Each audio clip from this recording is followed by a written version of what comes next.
That's two. All right. We're live. Look at us. Hello. We're like pros at this. I don't know. I still sometimes feels like it's by the seat of our pants, but that's okay. That's my style anyway. No, not yours, but my goodness. No, I do actually do a lot by the seat of my pants, but it's almost like I'm organized before I get to the part where I'm by the seat of my pants. Like I set myself up to be by the seat of my pants. I know what you mean. I was like, I have it in my head. I often even have even have a list, right?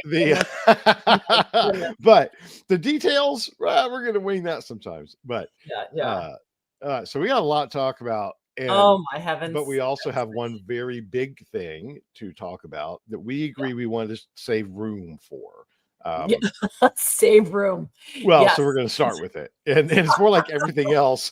All the normal news, we'll squeeze that in at the end, guys. It may not get the in-depth discussion, but this whole opinion for good case is it's a big deal in and of itself, but it comes along at the right time.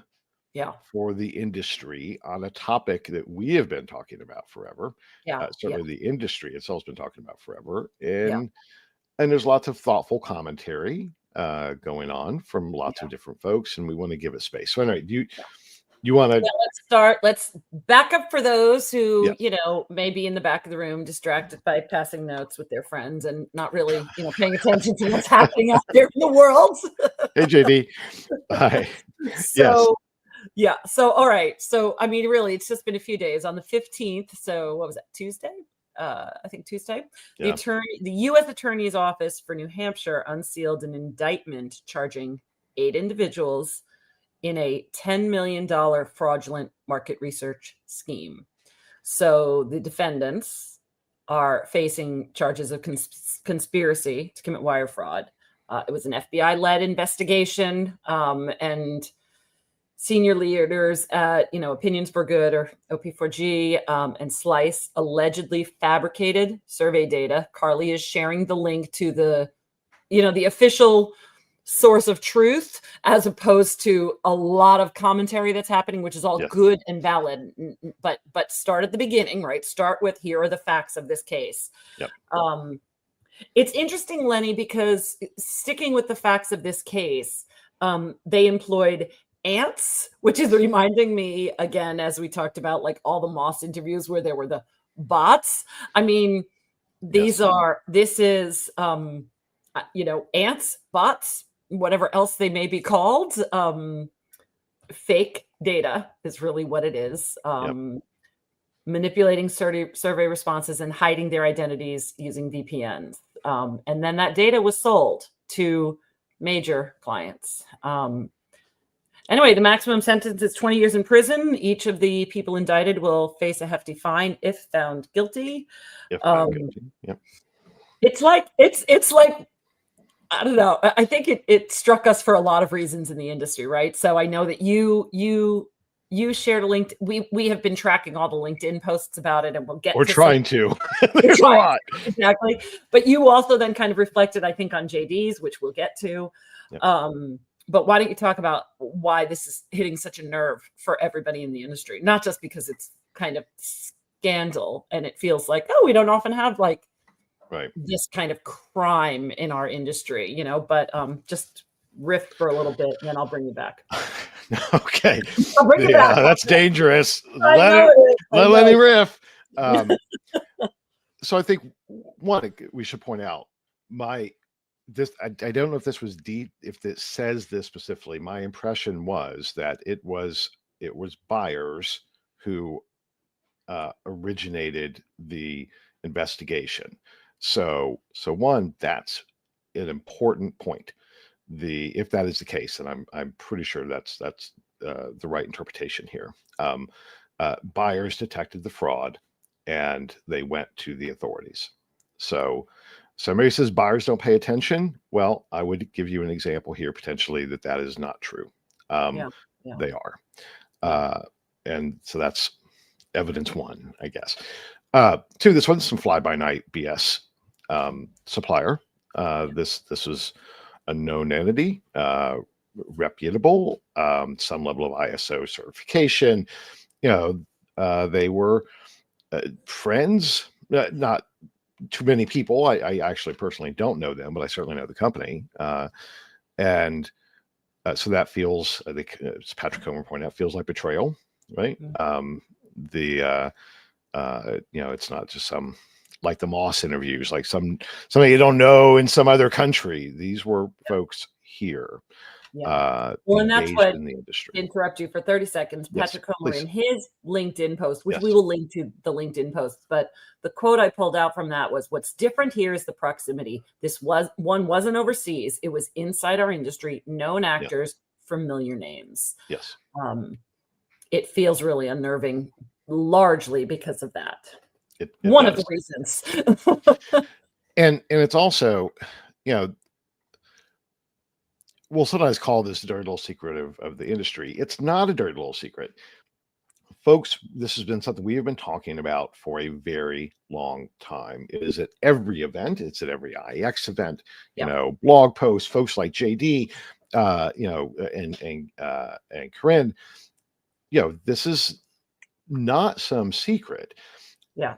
My take. We posted Case for Quality on our podcast. Yes, absolutely. Yes. Inside Association, there's the whole data quality initiative. There's an event last week about that entire topic.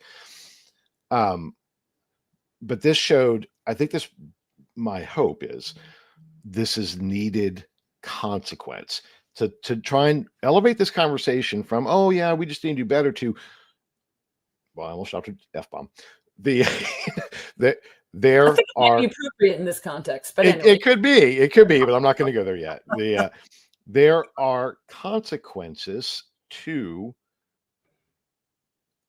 our failure to address the systemic issues around quality in our industry.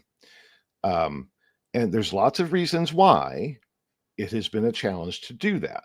And that's a very lengthy conversation. JD and Karine and I, and we've all chimed in with some thoughts on those things.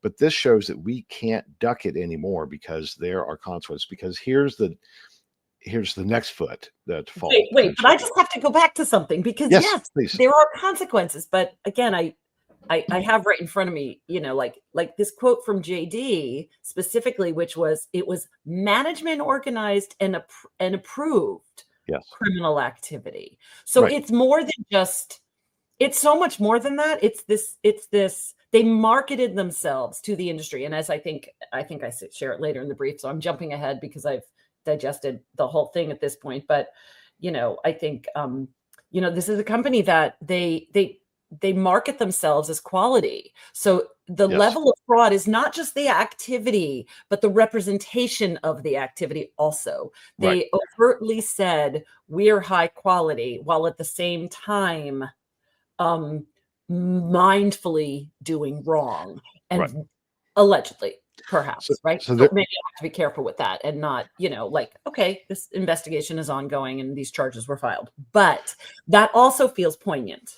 It does. And yes, that it's a very distinct thing, and it's important to recognize that this was a calculated plan, apparently, at least according to the indictment, and the innocent until proven guilty. We're gonna keep doing that. We're gonna we're like a TV show right now where we're like, allegedly, and I think that is important, right? This, let's see how this plays out. However, none of us were surprised from the standpoint that's because we know these systems exist that contaminate the global supply. Here's the thing that we need to be prepared for next. And Susan Griffin pointed this out in our private chat, and she's right. I had multiple clients reaching out to me Tuesday night. I'm texting with major brands on Tuesday night that I'm very close to, like, oh, should we be concerned? And my answer was yes, you should, because you need to ask whether any of your suppliers were utilizing this company as part of their supply, because this industry is so incestuous and enmeshed, and there's very little transparency in understanding the sourcing. If you're not aware of this, it is very challenging. I actually can't think of any examples other than maybe specialty B2B, where a single supplier can address all of the research needs. They are always sourcing from other folks. And if we look at the marketplaces, and that's not shade on the marketplaces, that's what they're designed to do. They are designed to synthesize multiple sources. So if there is contamination in the supply, it is very difficult to understand where that comes from. The transparency. And can we fast forward to what we'll also probably talk about at the end is how unnerving this can be if companies are training data sets for synthetic data. 100%. 100%. I mean, talk about pissing in the well. My God. Like, this is a very clear situation where you can say, okay, there's a chance and I'm sorry, everybody in the industry, that we're like shining this flashlight on this issue, even making it brighter. But this is a moment in time where we have to think about all of the consequences when we are working on synthetic data sets, being trained on data that we have. And if there is any chance that data was an ant and not, this is the time you must look into this, do your due diligence. I mean, Bob Fawson said in his post, which, I just liked this phrase very much. This is a moment of reflection, right? This is a point in time where we have to stop and think, reflect, investigate, do our own due diligence around everything that we're doing, because the consequences are so great. Absolutely. And I want to make, there's another point that I want to make on this without beating too much of a dead horse. I agree with everything that Bob and JD and Karine, what everybody has said, right? I agree with all of their points. However, there is a point that I do not agree with because I know that it is not true. And that is that brands are not paying attention. They are. Brands are speaking. They're just not speaking to the usual suspects. They are speaking with their wallets. I spend every day working with brands, investors, and suppliers that are not part of this ecosystem, that are thriving. I can tell you firsthand, if you think, and I'm sorry, I'm going to sound very harsh here, but if you think for a second that brands aren't paying attention, you're wrong, flat out wrong. So they're just not. Well, especially now, right? They are now. They absolutely are now. This is why suppliers in this ecosystem have to take a look at their supply chain, literally their supply chain, and take some good hard looks. And this is probably a good time to be transparent for not just legal, but for the future of your of business model. So for that moment of reflection, the conversation has been around Band-Aids, and I think it's around triaging the problem, and we have to triage it. I get that. And it is a very complex issue from a business standpoint. I was talking to a supplier this morning that is a public company that is, they're very challenged in trying to plug the holes in the dike, because they must, as a public company, they must keep their investors happy, their shareholders happy. And that means profitability. That is a real tension from a business standpoint, while at the same time, they recognize that they need to invest heavily in not band-aiding, but in addressing the systemic challenges here for new opportunities, because they also are very aware that buyers are going to non-traditional suppliers and approaching things in a different way to address their insights needs that don't have a damn thing to do with the existing sample ecosystem. And that is happening, and it is happening at very large numbers. Follow the investment dollars. One reason why we do this show is to try and point out those things to the industry, right? When we see the examples, to say, pay attention, guys. This is one of those examples where, just to be incredibly clear from my perspective, the conversation about Band-Aids is not enough. If we're going to meet this challenge and meet this opportunity as well, then we have to address the systemic issues that come down to the way that our supply how we engage with respondents, how we reward respondents, the user experience with respondents, a changing dynamic in the form factor of research that is changing by the minute because of disruption of AI. Yeah. All of those things are happening, and they're happening outside of our ecosystem.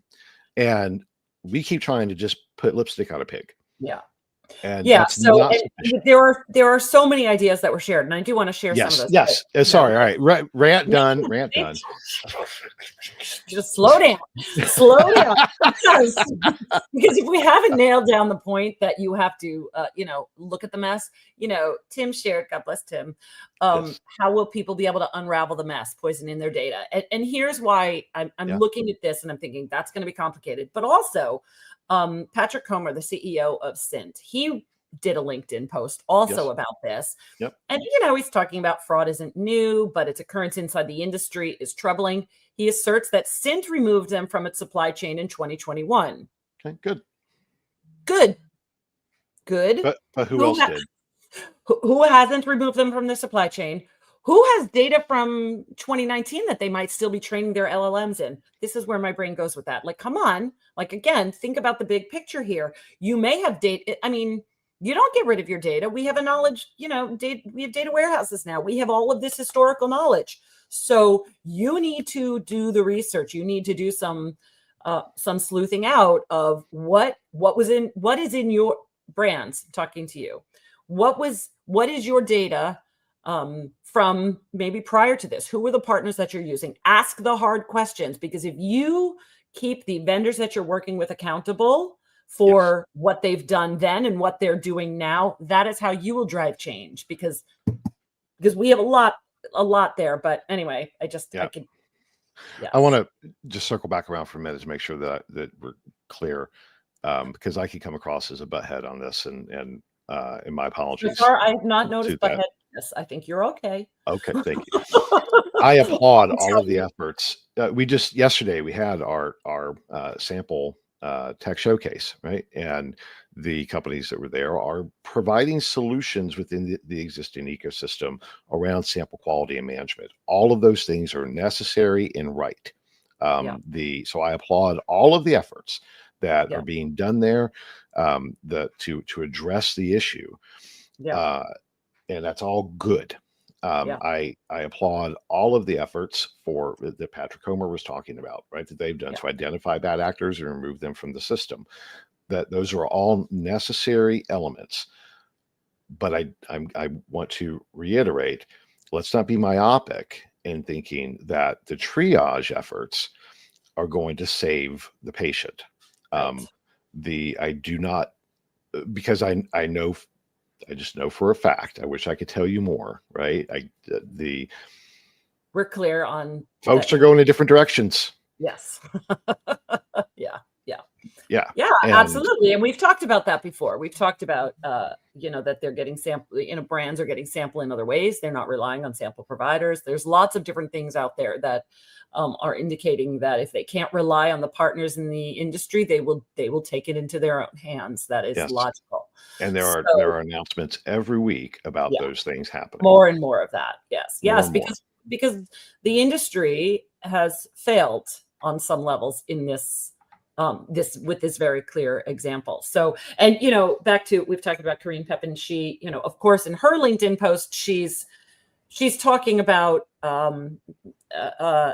things like I was mentioning before, like misleading marketing claims, lack of transparency. There are things that, if you're claiming quality, there's so many quality initiatives right now and people talking about data quality and all of that. If you're claiming it, then please, be authentic in that claim and make sure it's not grounded in fallacy.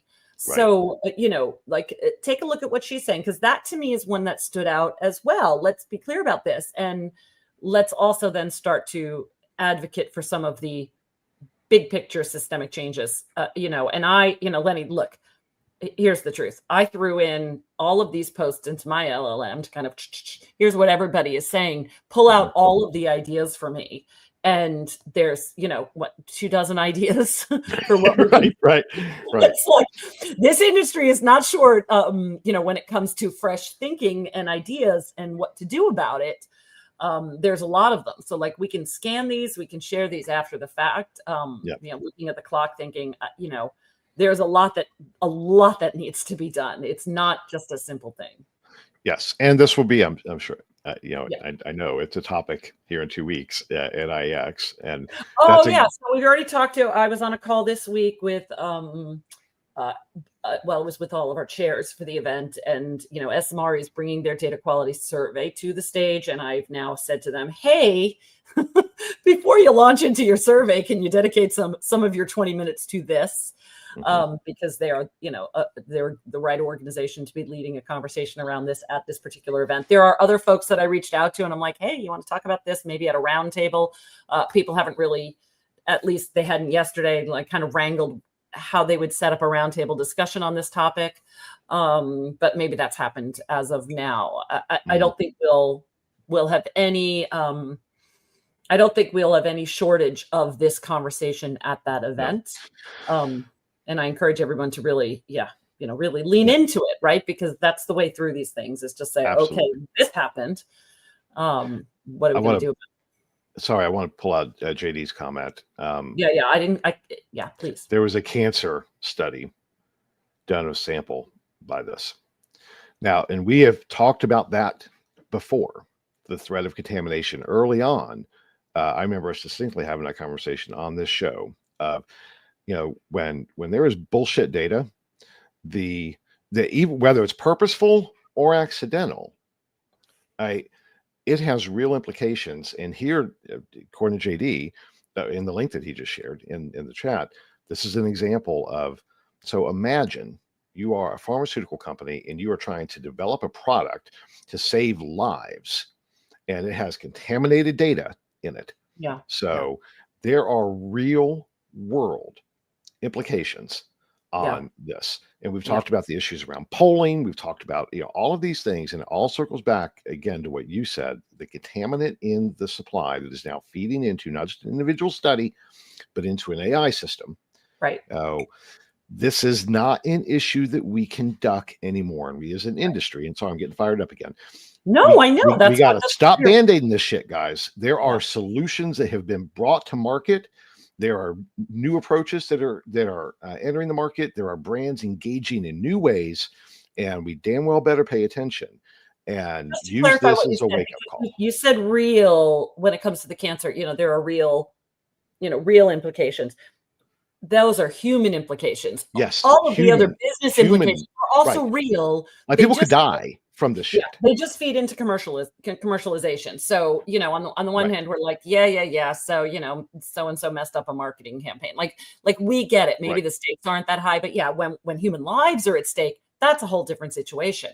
Anyway. So I think that's why that one is unnerving, is that everything, it's all very real. It's just that one of them has life at stake. It is. And, Tim, I see your comment. You must have tuned in late, because that is exactly what I had said earlier in the show. So you're on my heels as usual. No, a poison model. That's interesting. Yeah.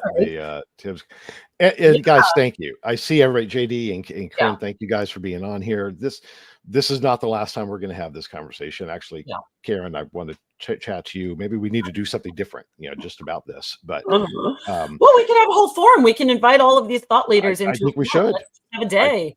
I think we should. Our marketing team is going to love us that it even came up. Sorry about that. Because here's the thing about the opportunity, right? And it goes back to the beginning. Yeah.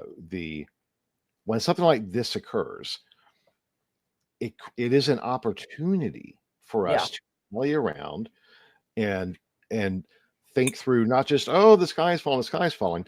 Yeah. The world is calling for us to deliver a better solution, not a better Band-Aid. Yeah. Those better solutions exist. There is investment funding that is available to that. And there are brands that will pay for it. Right. It's not just a single thing. These categories, again, for solutions, whether it's in data validation and auditing, whether it's in tools and technology and how they're integrated, whether it's in just standards and accountability and kind of setting it up, whether it's in transparency or ethics or structural or cultural change. There are so many categories of the ideas that that the group of people listening and the group of people tuned in right now and the group of people talking about it within our community are able to come up with. We just need to then say, okay, we have a great think tank going in this conversation, and now we need to take action and develop initiatives. Did you notice, by the way, one of the news articles, sidebar, which was on April 14th. So the day before this news hit, that's when Bob Fawson did a press release for Data Quality Co-op. And I was like, oh, Bob, that's so interesting because So maybe it's something in the zeitgeist. I'm gonna, if you are a senior leader at one of the major panel companies, I want to challenge you. Invite JD and Karine and I and Karen, invite us to a think tank session with you. We have tons of ideas on how to do this. It is up for you to find a way to fund it. So if you are a brand, our friends at Procter & Gamble have been front and center about this for many years. This is an issue that the suppliers need to address. Oh my gosh, they're North America talk. Sorry. They're the P&G is going to be on stage with whom, and it's a bot or not conversation. We definitely have to make sure that that is actually on day 2. It's going to be amazing. It's going to be plenary stage towards the end of day 2, and it's come on, it's like a gamification of bot or not. This is a perfect time for that. I really need to reach out. And then when we were building Veriglyph, we had every major brand in the world coming to our development sessions, our think tank sessions. And here was the message they said: if you build it, we'll pay for it. Yeah. So, but they weren't going to invest on the front end. They wanted to make sure that we could pull it off within the supplier industry. And I will just share this. The problem Veriglyph is only an example of an approach to try and deal with these things. So it didn't work. But I'll tell you why it didn't work: because the suppliers wouldn't engage. So suppliers, you can't point the finger and say, well, brands won't pay for it, because brands were willing to pay for it once it was ready. But and this is what Bob is trying to do, right? You have to engage with the people with solutions and invest on your end. You have to take that risk to get that long-term payoff, because you're the commercial entity involved with providing these solutions. So, and this is the make or break moment, truly. If we let this go without taking the action that needs to be taken, then I'm sorry, we deserve what happens to us. I mean, really, there's so much to take in and process, and I'm looking at the clock and I'm like, well, I know. Harley, if you could share in the links, it's kind of embedded somewhere in the brief about the Data Quality Co-op, because, again, Bob Fawson did launch that this week. So, and then he shared his LinkedIn post about the moment for reflection, which you already shared, but it was an interesting launch that, we picked up on Monday. So, before the everything hit the fan. Well, let's run through these. Just shout out to Christina. Don't worry about being late. You can watch these replays. All of these shows are listed on YouTube. And so you can watch the show in its entirety after the fact, either here on LinkedIn or where you are on LinkedIn. Lenny and I are here on a different platform, but here on LinkedIn or here on YouTube, you can always catch it at any time. You can share it widely. This is a conversation we really need to invite everybody into. It is, and I think it'll continue. I know we're at time, guys. If you can give us a few more minutes, there are a few stories that actually are related to this topic. So let's run through them real quick to try to at least the numerator. We're gonna go quick. I think that's fair. I think that's fair. Numerator expanding their panel. What makes that special? It is validated with receipt scanning. So it doesn't mean that they're immune to fraud. But here's an example: Numerator, and let's bear in mind, Numerator is for sale combined with World Panel, which is also a purchase panel, for several $1 billion. So let's keep that in mind. So the market is speaking about what quality data that is validated is worth, and they are expanding on doing that. So that's interesting. Is it actionable? AI? Actionable. That's really interesting. AI solution with often qualitative tools and fraud detection. So it looks like a new platform. We should point out the shift towards qualitative and towards video is part of the solution for this as well. It's harder to fraud. It's not impossible.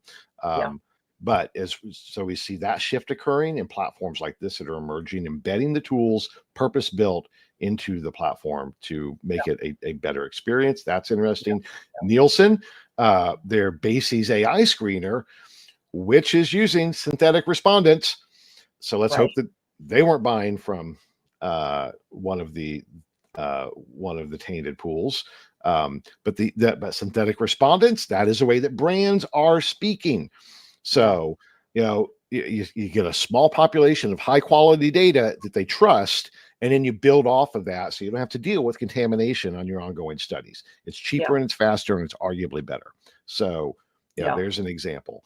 AYTM, their natural language survey tool, conversational. It is harder to fraud voice, not impossible. I saw some things this week about people frauding voices for job interviews. And I've heard from some folks that are launching voice-based components that they've had to embed voice analytics in because there's AI fraud from a voice standpoint occurring. So bad actors are going to find ways to do it.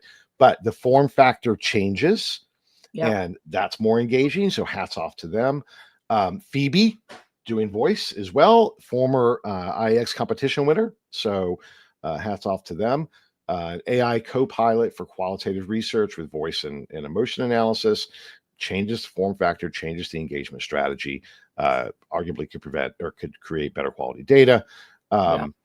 And then there's a ton of other things. I think there's a ton of stuff. Yes. And I don't want to just kind of have to then rush off and not just kind of put a pause in everything you just shared, because I think there's this thread through everything. And I just want to make sure we wrap with that. And that thread is the garbage in, garbage out mantra that you have said, the poison in the well, which we have said. It's the idea that all of these tools are only as great as how they're being used, and with the pieces of the puzzle. I mean, if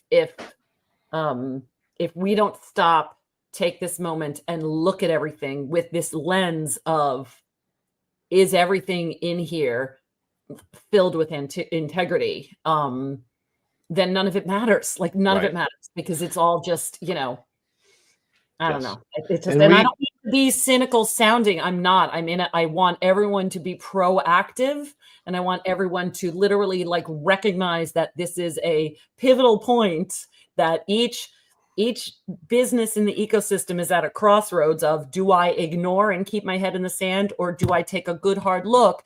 Even though I've been afraid to do that, I'm going to do that.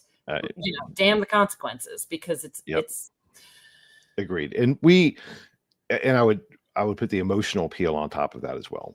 Our industry we are supposed to be the purveyors of truth, of facts, of information that informs decision making in virtually every area of our world.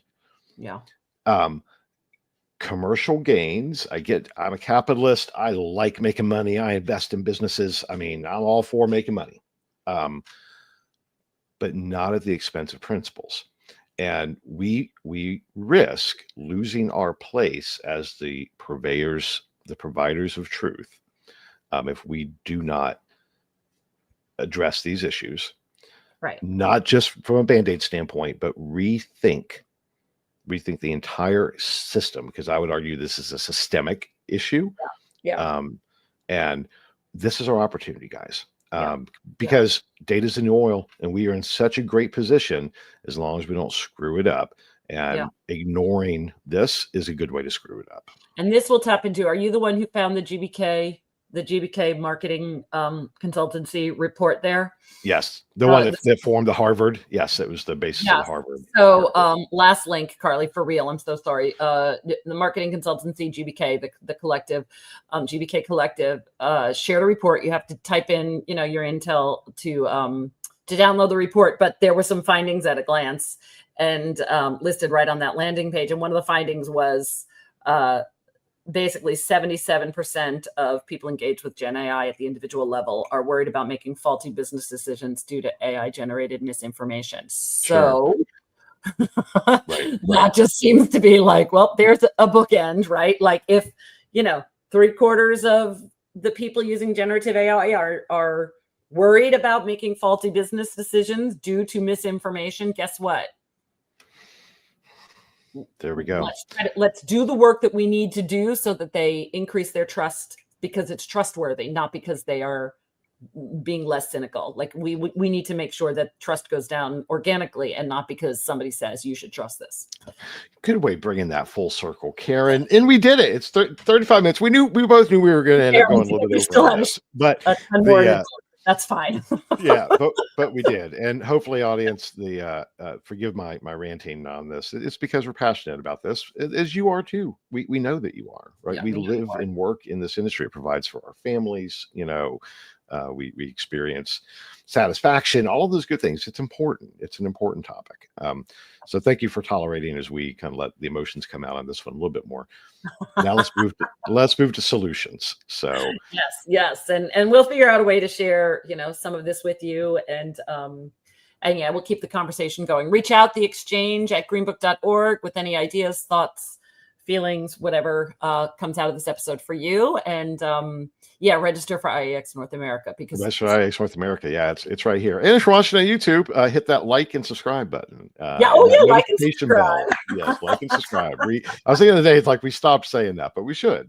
We should continue to say like and subscribe. Carly on the spot with the email address there. Yeah, we'd love to further the conversation. So yes, and for those who celebrate, have a happy holiday weekend. Happy Easter. I was just gonna say yes. For those who are celebrating Easter, happy Easter to all of you, and and we'll see you next week. We'll see you next week. Bye, everybody. Bye.